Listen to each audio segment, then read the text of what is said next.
Lecture हम BPSC का test series कर रहे थे, तो उसमें 7 तक किए थे, जिसमें हम 100 क्वेश्चन कंप्लीट कर चुके थे। तो ये हमारा 101 से स्टार्ट करेंगे। तो क्वेश्चन पूछ रहा है, निम्नलिखित नदियों में से कौन सी एक उत्तर प्रदेश से नहीं गुजरती। तो आपको शायद पता होगा इसका आंसर। क्वेश्चन नंबर 101 का आंसर हो जाएगा ए, यानी झेलम नदी जो है वो उत्तर प्रदेश में उसका प्रवाह नहीं है। झेलम नदी का उद्गम स्थल बेरीनाग यानी कश्मीर के समीप स्थित शेषनाग झील है। किशनगंगा इसकी सहायक नदी है। इसके आगे यह नदी पाकिस्तान में प्रवेश करती है तथा चिनाब नदी में मिल जाती है। शेष तीनों यमुना, गंगा, रामगंगा नदियां उत्तर प्रदेश में बहती है। क्वेश्चन नंबर 102 बोल रहा है, चौराबड़ी ग्लेशियर स्थित है केदारनाथ के। तो इसका आंसर हो जाएगा बी, यानी चौराबड़ी ग्लेशियर उत्तरांचल चमोली जनपद में स्थित प्रसिद्ध केदारनाथ तीर्थ स्थल के पश्चिम में मंदाकिनी नदी में है। मंदाकिनी नदी के इस ग्लेशियर की कुल लंबाई 14 किलोमीटर है। चौराबड़ी ग्लेशियर केदारनाथ के पश्चिम में स्थित है। क्वेश्चन नंबर 103 की बात करें तो ये क्वेश्चन का है, निम्नलिखित में से कौन एक सुमेलित है। तो इसका आंसर हो जाएगा सी, यानी जर्मनी का प्रसिद्ध औद्योगिक नगर हैम्बर्ग एल्ब नदी के तट पर स्थित है, जबकि पूर्व यूगोस्लाविया की राजधानी नगर बेलग्रेड डेन्यूब नदी के किनारे, कीव नीपर नदी के किनारे तथा पाकिस्तान का नगर लाहौर रावी नदी के किनारे स्थित है। फ्रांस की राजधानी पेरिस सीन नदी के किनारे स्थित है। क्वेश्चन नंबर 104 की बात करें तो क्वेश्चन नंबर 104 बोल रहा है कि निम्न में से कौन एक सुमेलित नहीं है। तो इसका आंसर हो जाएगा बी, यानी मेसाबी रेंज तांबा सुमेलित नहीं है। मेसाबी रेंज संयुक्त राज्य अमेरिका का लौह उत्पादक क्षेत्र है। मेसाबी रेंज में संयुक्त राज्य अमेरिका की कुल लौह उत्पादन का 60% लोहा उत्पादित किया जाता है। क्वेश्चन नंबर 105 की बात करें तो ये बोल रहा है कि निम्नलिखित में से भारत के किस मुख्य न्यायाधीश ने राष्ट्रपति के रूप में कार्य किया है। तो इसका आंसर हो जाएगा डी, यानी भारत के उच्चतम न्यायालय के मुख्य न्यायाधीश जस्टिस एम हिदायतुल्लाह ने राष्ट्रपति के रूप में कार्य किया है। ये इसका आंसर शायद किसी को नहीं पता हो, ये जान लीजिए कि जस्टिस एम हिदायतुल्लाह ने राष्ट्रपति के रूप में कार्य किया है। कार्यकारी राष्ट्रपति बीबी गिरी द्वारा राष्ट्रपति का चुनाव लड़ने हेतु त्यागपत्र देने के बाद 20 जुलाई 1969 से 1969 से 24 अगस्त 1969 तक न्यायमूर्ति हिदायतुल्लाह ने राष्ट्रपति के कर्तव्यों का निर्वहन किया था। जस्टिस पीएन भगवती ने भारत में जनहितवाद आईपीएल की शुरुआत की थी। क्वेश्चन नंबर 106 की बात करें तो ये क्वेश्चन बोल रहा है, मैंग्रोव जो तटीय जल में उगते हैं उन्हें किसके रूप में वर्गीकृत किया जाता है। तो इसका आंसर हो जाएगा ए, यानी मैंग्रोव वन जो तटीय जल में उगते हैं उन्हें हैलोफाइट के रूप में वर्गीकृत किया जाता है। ये एशिया, ऑस्ट्रेलिया, अफ्रीका, दक्षिण अमेरिका, मध्य अमेरिका तथा प्रशांत द्वीपों पर पाए जाते हैं। मैंग्रोव वन चीड़, साल, स्प्रूस, कर्स जैसे वृक्ष पाए जाते हैं। अधिकतर कोनधारी वृक्ष भी सदाबहार होते हैं। क्वेश्चन नंबर 107 की बात करें तो 107 बोल रहा है, जहांपनाह जिसे दिल्ली का चौथा मध्यकालीन नगर कहा जाता है किसके द्वारा स्थापित किया गया है। तो इस 107 का आंसर होगा बी, जहांपनाह जिसे दिल्ली का चौथा मध्यकालीन नगर कहा जाता है मोहम्मद बिन तुगलक द्वारा स्थापित किया गया था। मोहम्मद बिन तुगलक दिल्ली सल्तनत में तुगलक वंश का शासक था। मोहम्मद बिन गयासुद्दीन तुगलक की मृत्यु के बाद उसका पुत्र जूना खां मोहम्मद बिन तुगलक के नाम से दिल्ली की गद्दी पर बैठा था। क्वेश्चन नंबर 108 बोल रहा है कि निम्न में से किसे महात्मा गांधी ने ढहते हुए बैंक पर आहरित उत्तर दिनांकित चेक कहा था। तो ये तो शायद सबको पता है, क्रिप्स मिशन। तो 108 का आंसर हो जाएगा सी। गांधी जी ने क्रिप्स प्रस्ताव पर टिप्पणी करते हुए कहा कि यह आगे की तारीख का चेक था जिसका बैंक नष्ट होने वाला था। इस प्रस्ताव का उद्देश्य द्वितीय विश्व युद्ध के समय अपने लिए भारत का पूर्ण सहयोग प्राप्त करना था। सर स्टैफोर्ड क्रिप्स मिशन के अध्यक्ष थे, जो विंस्टन चर्चिल के मंत्रिमंडल के साम्यवादी झुकाव वाले एक वरिष्ठ राजनेता एवं मंत्री थे। क्वेश्चन नंबर 109 की बात करें तो ये बोल रहा है, पृथ्वी के वायुमंडल की परतों के संबंध में कौन सा कथन असत्य है। तो 109 का आंसर हो जाएगा ए, यानी ओजोन परत मध्य मंडल में स्थित है। यह कथन सत्य नहीं है। ओजोन परत पृथ्वी के वायुमंडल की एक परत है जिसमें ओजोन गैस की सांद्रता अपेक्षाकृत अधिक होती है। मुख्यतः स्ट्रेटोस्फीयर से पृथ्वी की सतह के ऊपर लगभग 25 किलोमीटर से 50 किलोमीटर की दूरी तक स्थित है। यद्यपि इसकी मोटाई मौसम और भौगोलिक दृष्टि से बदलती रहती है। ओजोन परत की खोज 1913 में फ्रांस के भौतिकविदों फेब्री-चार्ल्स हेनरी बुसोन ने की थी। इसके गुणों का विस्तार से अध्ययन ब्रिटेन के मौसम वैज्ञानिक GMB डॉब्सन ने किया था। क्वेश्चन नंबर 110 की बात करें तो 110 बोल रहा है, केंद्रीय युवा मामले और खेल मंत्री किरण रिजिजू ने भारत के किस शहर से फिट इंडिया साइक्लोथॉन को हरी झंडी दिखाई है। तो इसका आंसर हो जाएगा सी, केंद्रीय युवा मामले और खेल मंत्री किरण रिजिजू ने भारत के पणजी शहर से फिट इंडिया साइक्लोथॉन को हरी झंडी दिखाई है। फिट इंडिया साइक्लोथॉन का उद्घाटन कार्यक्रम खेल एवं युवा मामले के निदेशालय और गोवा सरकार द्वारा आयोजित किया गया है। साइक्लोथॉन कार्यक्रम के दौरान पणजी शहर में 5 किलोमीटर के क्षेत्र में साइकिल चलाने के लिए एक साथ 500 से अधिक साइकिल प्रेमियों ने रुचि दिखाई। गोवा के मुख्यमंत्री प्रमोद सावंत है। गोवा की राजधानी पणजी है। गोवा के गवर्नर भगत सिंह कोश्यारी है। क्वेश्चन नंबर 111 की बात करें तो कौन सा ऑपरेटिंग सिस्टम खुला स्रोत है? तो इसका आंसर हो जाएगा सी, इसका आंसर हो जाएगा ई, यानी एंड्रॉयड तथा लाइनक्स ऑपरेटिंग सिस्टम का खुला स्रोत है। ऑपरेटिंग सिस्टम एक ऐसा सिस्टम सॉफ्टवेयर है जिसे कंप्यूटर को बूट करते समय लोड किए गए प्रोग्राम शामिल होते हैं। यह अन्य एप्लीकेशंस को चलाने के लिए भी जिम्मेदार होता है। क्वेश्चन नंबर 112 की बात करें तो क्वेश्चन नंबर 112 कह रहा है कि अंग्रेजों द्वारा प्रथम व्यापार केंद्र किस स्थान पर स्थापित किया गया था? तो इसका आंसर हो जाएगा सी, यानी अंग्रेजों द्वारा प्रथम व्यापार केंद्र सूरत में स्थापित किया गया था। अंग्रेजों द्वारा प्रथम व्यापार केंद्र 1608 ईस्वी में सूरत में स्थापित किया गया था। इस समय मुगल बादशाह जहांगीर था। यह कंपनी ब्रिटेन की महारानी एलिजाबेथ प्रथम के समय 31 दिसंबर 1600 ईस्वी को भारत के साथ व्यापार करने के लिए स्थापित किया गया था।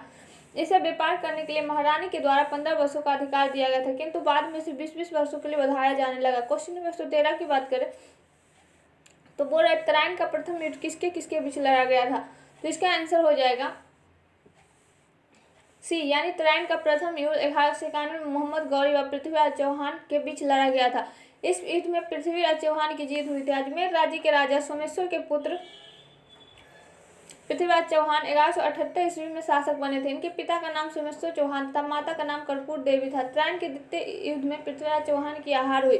क्वेश्चन नंबर 114 की बात करें तो 114 बोल रहा है अधिक स्टोरेज क्षमता को छोड़कर निम्न में से कौन सा डिवाइस डीवीडी रैम के समान है?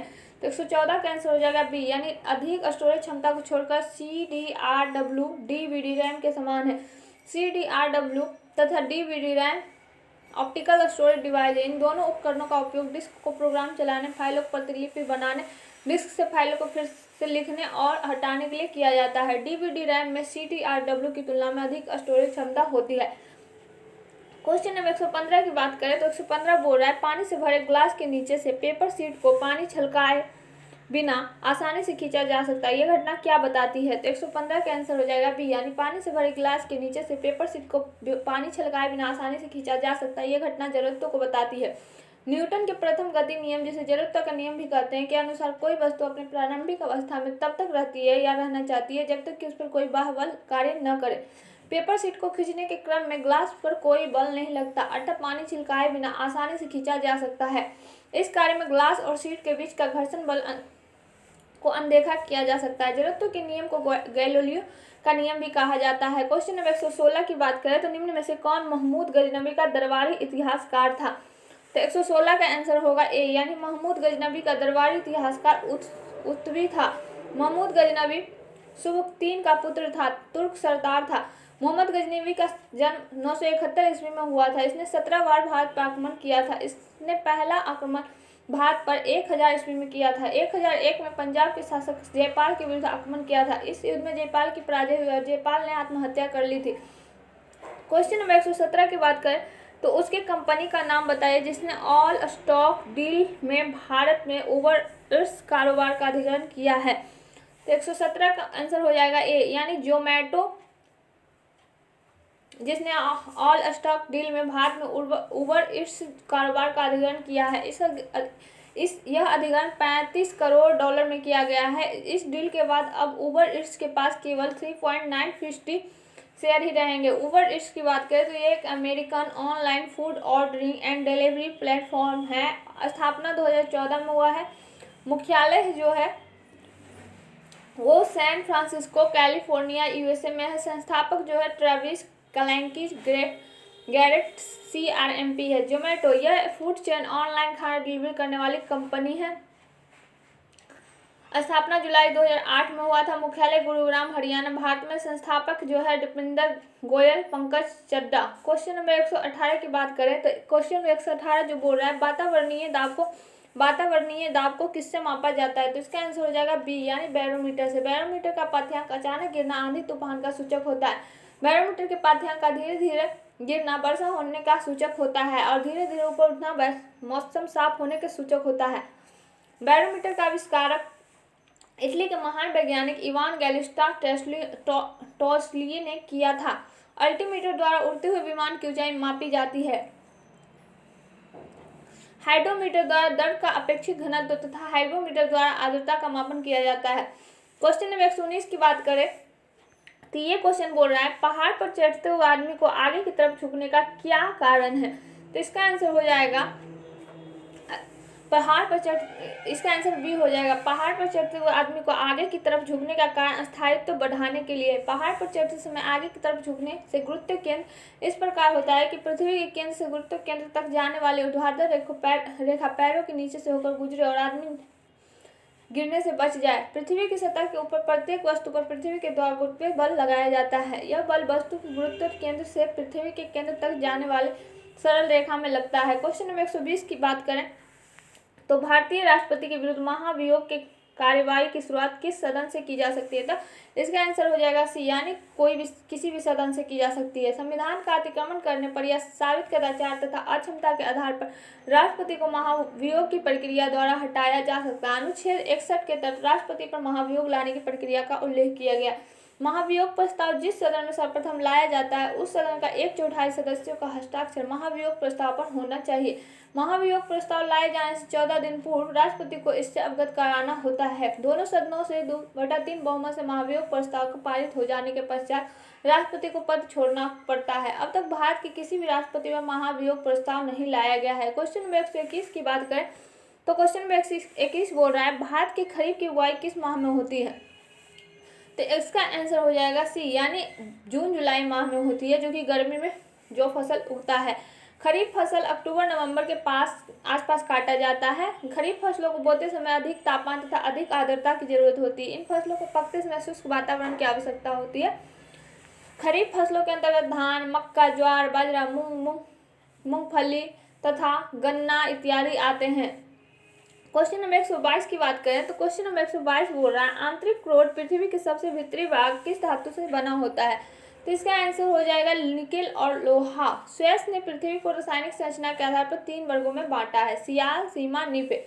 सियाल ये पृथ्वी की सबसे ऊपरी परत है जो सिलिकॉन एल्यूमिनियम से बनी होती है। सीमा जो पृथ्वी की दूसरी परत है जो सिलिकॉन और मैग्नीशियम से बनी होती है। और नीफे जो यह निकेल और फेरस से बनी होती है जो पृथ्वी का सबसे आंतरिक हिस्सा होता है। नीफे को क्रोड भी कहा जाता है। क्वेश्चन नंबर 123 की बात करें तो 123 बोल रहा है भारतीय वाणिज्य दूतावास टीम ने शारजाह में आयोजित डिप्लोमैट कप क्रिकेट चैंपियनशिप 2020 में 20 जीती। भारतीय वाणिज्य दूतावास टीम ने, आंसर है शारजाह।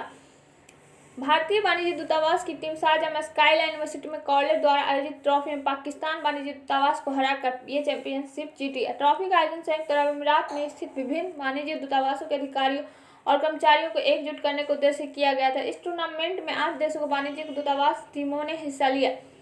8 देश है भारत, ऑस्ट्रेलिया, बांग्लादेश, दक्षिण अफ्रीका, श्रीलंका, पाकिस्तान, अफगानिस्तान, अमेरिका शामिल है। यूएई को राष्ट्रपति शेख खलीफा बिन जायद अल नहयान, राजधानी अबू धाबी, मुद्दा है जो यूएई दिरहम है। क्वेश्चन नंबर 124 की बात करें तो भारत में केंद्रीय गंगा प्राधिकरण की स्थापना कब की गई थी। तो इसका आंसर हो जाएगा बी, 1985 में केंद्रीय गंगा प्राधिकरण का गठन किया गया था। भारत में गंगा को प्रदूषण से मुक्त कराने के लिए स्वर्गीय प्रधानमंत्री राजीव गांधी की अध्यक्षता में इस प्राधिकरण का गठन किया गया था। केंद्र सरकार द्वारा वर्ष 2009 में गंगा को राष्ट्रीय नदी घोषित कर गंगा बेसिन प्राधिकरण की स्थापना की गई थी। नमामि गंगे परियोजना जून 2014 में केंद्र सरकार द्वारा गंगा को स्वच्छ बनाने के लिए शुरू किया गया था। इस प्राधिकरण को वर्ष 2020 तक गंगा को पूर्णतः प्रदूषण मुक्त कर निर्मल बनाने का दायित्व सौंपा गया था। क्वेश्चन नंबर 125 की बात करें तो इसका आंसर हो जाएगा, क्वेश्चन नंबर 125 बोल रहा है निम्नलिखित में से किस राज्य में वर्ष 2011 की जनगणना में सबसे कम जनसंख्या घनत्व दर्ज किया गया है। तो इसका आंसर हो जाएगा बी। अभी 2011 का जनगणना पढ़ लीजिए, नेक्स्ट एग्जाम होगा तो 2021 का जनगणना पढ़ना पड़ेगा, मतलब 2-3 साल बाद। तो अरुणाचल प्रदेश राज्य में वर्ष 2011 की जनगणना में सबसे कम जनसंख्या घनत्व दर्ज किया गया है। अरुणाचल प्रदेश का जनसंख्या घनत्व 17 व्यक्ति प्रति वर्ग किलोमीटर। बिहार सर्वाधिक जनसंख्या घनत्व वाला राज्य है जिसका जनसंख्या घनत्व 1106 व्यक्ति प्रति वर्ग किलोमीटर है। क्वेश्चन नंबर 126 की बात करें तो ये बोल रहा है किन 2 पर्वत श्रेणियों के मध्य कश्मीर घाटी स्थित है। तो इसका आंसर हो जाएगा सी, यानी कश्मीर घाटी पीर पंजाल और विशाल बृहद हिमालय पर्वत श्रेणी के बीच स्थित है। कश्मीर घाटी की औसतन ऊंचाई 1600 मीटर है। कश्मीर घाटी अभिनूतन प्लीस्टोसिन युग के दौरान करेवा झील की तलहटी थी, जो अब झेलम नदी के द्वारा जमा की गई है। यह तलछट और जलोढ़ मिट्टी से भरी हुई है। भारत के स्थलीय सीमाओं को छूने वाले पड़ोसी देशों में सर्वाधिक लंबी सीमा रेखा बांग्लादेश के साथ लगती है। भारत के साथ लगी 127 का आंसर होगा। निम्नलिखित में किस देश के साथ भारत की सबसे लंबी सीमा स्थलीय सीमा लगती है? तो इसका आंसर बांग्लादेश बी हो गया। क्वेश्चन नंबर 128 की बात करें तो 128 बोल रहा है, भारत के निम्नलिखित राज्यों को उनके भौगोलिक क्षेत्र के घटते क्रम में व्यवस्थित कीजिए। तो इसका आंसर हो जाएगा पहला, सबसे पहला राजस्थान, उसके बाद महाराष्ट्र, उसके बाद कर्नाटक, उसके बाद तमिलनाडु। राजस्थान भारत का सर्वाधिक क्षेत्रफल वाला राज्य है। क्वेश्चन नंबर 129 की बात करें तो 129 क्वेश्चन बोल रहा है कि भारत में से दक्षिण भारत की सबसे ऊंची चोटी कौन सी है? तो इसका आंसर हो जाएगा सी, यानी दक्षिण भारत की सबसे ऊंची चोटी अनाईमुड़ी यानी 2695 मीटर है, जो अन्नामलाई की पहाड़ी पर स्थित है। डोडाबेट्टा 2637 मीटर दक्षिण भारत की दूसरी सबसे ऊंची चोटी है। भारत के पश्चिम घाट की पर्वतमाला का भाग है। छोटी समुद्र तल से 2637 मीटर ऊपर है। गुरु शिखर अरावली पर्वत की सर्वोच्च चोटी है, जिनकी ऊंचाई 1722 मीटर है। यह आबू पहाड़ी पर स्थित है। महेंद्रगिरी पूर्वी घाट की सबसे ऊंची चोटी है, जो ओडिशा में स्थित है। क्वेश्चन नंबर 130 की बात करें तो 130 बोल रहा है, इनमें से कौन सी संख्यांक के फंक्शन है? तो इसका आंसर हो जाएगा सी, यानी एवरेज संख्यांकी फंक्शन है। एवरेज एक्सेल में एक सांख्यिकी फंक्शन है, जिसका प्रयोग संख्याओं के समूह में औसत या माध्य की गणना करने के लिए किया जाता है। क्वेश्चन नंबर 131 की बात करें तो निम्नलिखित में से किसे विश्व आर्थिक मंच द्वारा वर्ष 2020 के लिए 26वें वार्षिक क्रिस्टल पुरस्कार से सम्मानित किया गया है? तो इसका आंसर हो जाएगा ई, यानी दीपिका पादुकोण को विश्व आर्थिक मंच का द्वारा वर्ष 2020 द्वारा 26वें वार्षिक क्रिस्टल पुरस्कार से सम्मानित किया गया है। यह एकमात्र भारतीय अभिनेत्री है जिन्होंने मानसिक स्वास्थ्य जागरूकता फैलाने के लिए 26वां वार्षिक क्रिस्टल पुरस्कार जीता है। इसके अलावा दो अन्य विजेता उन्होंने यह पुरस्कार जीता। पहला थिएस्टर गेट्स, ये शिकागो के कलाकार हैं। उन्हें अस्थायी समुदायों के निर्माण में उनके नेतृत्व के लिए चुना गया है। दूसरा है सीनेट वॉलवर्थ, ये ऑस्ट्रेलियाई कलाकार हैं जिन्होंने समावेशी आख्यान बनाने में अपने नेतृत्व के कारण यह जीत हासिल की है। इन तीन पुरस्कार विजेताओं को स्विट्जरलैंड के दावोस ब्लोअस्टर्स में विश्व आर्थिक मंच की 2020 की वार्षिक बैठक के उद्घाटन सत्र में सम्मानित किया जाएगा। 2020 की वार्षिक बैठक 22 से 25 जनवरी तक एक हितकारी और स्थायी विश्व के लिए हितधारक विषय के अंतर्गत आयोजित होगी। विश्व आर्थिक मंच की बात करें तो यह एक गैर लाभकारी संस्था यानी एनजीओ है। स्थापना 1971 में हुआ था। मुख्यालय जेनेवा स्विट्जरलैंड में है। सीईओ क्लास एम श्वाब है। क्वेश्चन नंबर 32 की बात करें तो न्यूक्लियर रिएक्टर में हैवी वाटर का क्या कार्य है? तो न्यूक्लियर रिएक्टर में हैवी वाटर का कार्य न्यूट्रॉन की गति को धीमा करना तथा मंदक के रूप में होता है। हैवी वाटर का सूत्र D2O होता है। भारी जल का अनुभार पेंटी होता है। भारी जल के खोज यूरे ने की थी। न्यूक्लियर रिएक्टर की खोज एनरिको फर्मी ने किया था। न्यूक्लियर रिएक्टर नियंत्रित आणविक विखंडन का सिद्धांत पर कार्य करता है। भारत का प्रथम परमाणु रिएक्टर महाराष्ट्र के तारापुर में स्थापित है। क्वेश्चन नंबर 133 की बात करें तो टेक्स्ट फाइल का स्टैंडर्ड फाइल फॉर्मेट क्या है?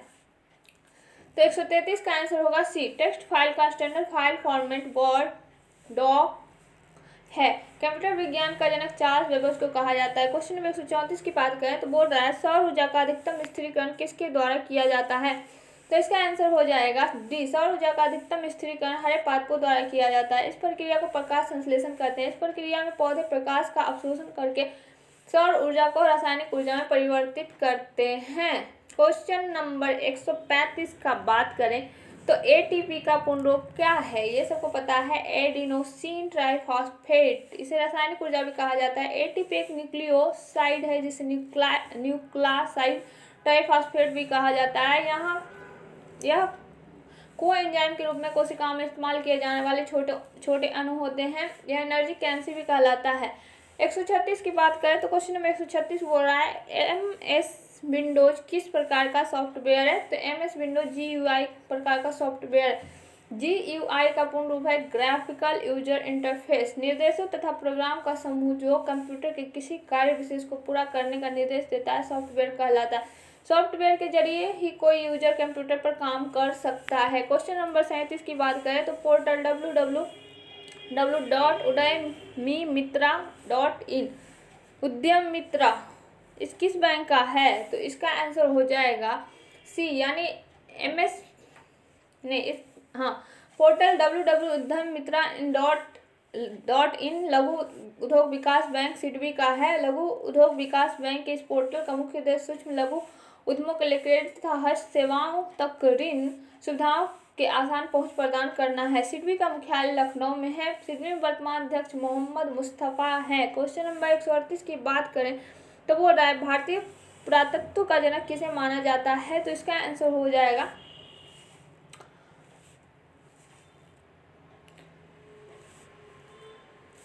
ए, यानी ए नहीं डी, भारतीय पुरातत्व का जनक ब्रिटिश इंजीनियर अलेक्जेंडर कनिंघम को कहा जाता है। 23 जनवरी 1814 को लंदन में जन्मे कनिंघम को भारतीय पुरातत्व सर्वेक्षण विभाग का जनक माना जाता है। पुरातत्व विभाग के उच्च पदों पर रहते हुए कनिंघम ने भारत के प्राचीन विस्मृत इतिहास के विषय में काफी जानकारी विश्व के सामने रखी है। क्वेश्चन नंबर 139 की बात करें तो ये है 1909 का अधिनियम संबंधित था, तो इसका आंसर हो जाएगा डी, यानी ये था पृथक मताधिकार क्षेत्र के लागू करने से। 1919 का भारतीय अधिनियम प्रमुख रूप से पृथक मताधिकार के रूप में लागू करने के कारण चर्चा में रहा। इस अधिनियम का प्रमुख दोष यही था कि इस अधिनियम ने मुसलमानों को पृथक प्रतिनिधित्व प्रदान कर भारत की सांप्रदायिकता के बीज बोया, जबकि द्वैध शासन प्रणाली को 1919 के भारत शासन अधिनियम द्वारा अपनाया गया था। क्वेश्चन नंबर 140 की बात करें तो अफीम का वास्तविक नाम क्या है, वनस्पतिक नाम क्या है? तो इसका आंसर हो जाएगा पैम्पेवर सोमनीफेरम है। इसका कुल पेपराएसी ऑर्डर रेनक्यूलासेस तथा प्रजातियां पी सोमनीफेरम है। यह अफीम के बीजों के कैप्सूल से प्राप्त होता है। अफीम एक बहुत ही मूल्यवान किंतु खतरनाक दवा है। अफीम उत्पादन में अफगानिस्तान का विश्व में प्रथम स्थान है। अफीम दर्दनाशक और नशा के रूप में उपयोग किया जाता है। क्वेश्चन नंबर 141 तो रीजनिंग है। क्वेश्चन नंबर 142 की बात करें तो रिक्त स्थान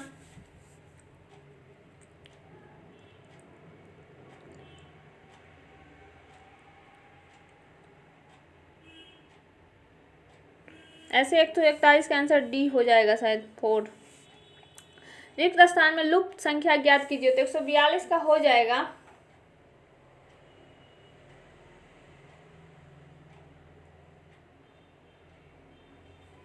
ई आंसर, यानी 10 से 34 बन रहा है, 34 से 74, 74 से 130, 130 से 202 और 202 से 200 कितना बनेगा? तो 10 में 24 जोड़ेंगे तो 34 होगा, 34 में 40 जोड़ेंगे तो 74 होगा, 74 में 56 जोड़ेंगे तो 130 होगा, यानी 24 में 40 यानी 16 बढ़ा, फिर 40 में 16 जोड़ेंगे तो 56, फिर 56 में 16 जोड़ेंगे तो 72 जोड़ना पड़ेगा, यानी 130 में 72 जोड़ेंगे तो 202। अब 72 में 16 जोड़ेंगे तो 88 हो जाएगा। अब 202 में 88 जोड़ेंगे तो 290 आंसर आएगा। क्वेश्चन नंबर 143 की बात करें तो वो रहा है दो संख्याओं का योग 36 है, यानी मान लिया संख्या x और y है तो योग यानी x + y 36 है, उनका अंतर ये x - y 20 है, तो संख्याओं का गुणनफल क्या होगा? तो एक फॉर्मूला से निकल जाएगा।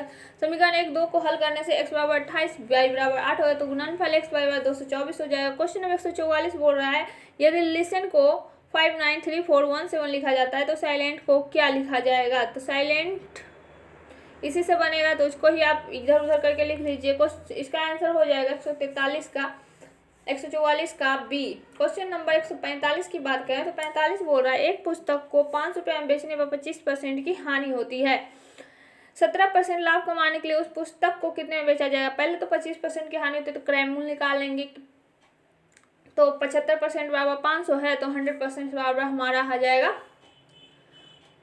500/75 × 100। अब उसमें कह रहा है कि 17% लाभ कमाने के लिए, यानी तब 117% कितना होगा? तो 1% बराबर 500/75, तो 117% बराबर 500/75 × 117 यानी 780। क्वेश्चन नंबर बोल रहा है 146 यदि x² + y² + z² बराबर 2x - y - z - t z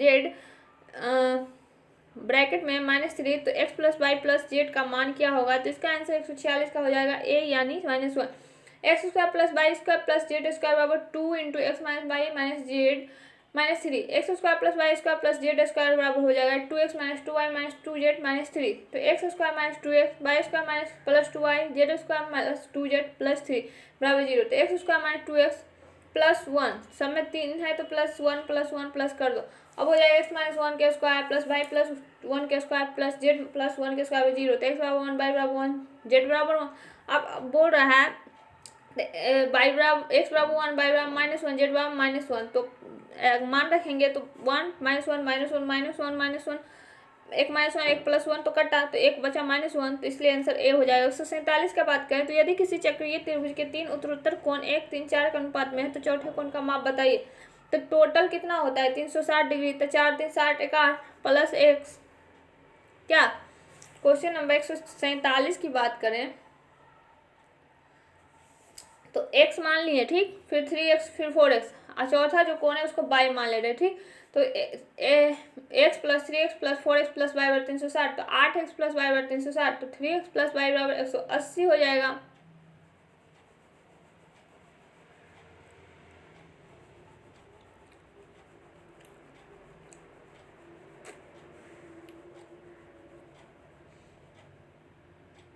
three x plus Y बराबर 180 होगा ना चक्रीय चतुर्भुज में। तो अब एक समीकरण 2 को हल करें पर चौथा कोण 72 डिग्री आता है। क्वेश्चन नंबर 148 की बात करें तो क्वेश्चन बोल रहा है एक संख्या को 391 से भाग देने पर शेषफल 58 आता है, तो उस संख्या को 17 से भाग देने में, तो ये तो वेरी इजी क्वेश्चन है, ये सबको आता है। 17 को 58 को 17 से भागा तो 17 34 से 17 51 यानी 7, तो आंसर 7 हो जाएगा। क्वेश्चन नंबर 149 की बात करें तो किसी संख्या के 60% का 35%, मान लो जिस संख्या 1 से उसका 60% का गुना 35%, यदि इतना हो तो संख्या क्या होगी। तो ऐसे इसको सॉल्व करके आपका आंसर आ जाएगा 149 का डी यानी 50। क्वेश्चन नंबर 150 की बात करें 3 घंटे क्रम से 9, 12, 15 मिनट के अंतराल में बजती है। पहले तो इसका एलसीएम निकाल लो। अब इसका एलसीएम निकालने से 180 मिनट यानी 3 घंटा आता है। तो अब उनके साथ बजने का समय मतलब प्रातः 8 बजे बजती है, तो अब 3 घंटा बाद तो 8 में 3 जोड़ दो, 11 बजे पूर्वाह बजेगी, तो इसका आंसर हो जाएगा सी। तो थैंक्स फॉर वॉचिंग। अब हम नेक्स्ट लेक्चर बनाएंगे बीपीएससी टेस्ट सीरीज 8 पे।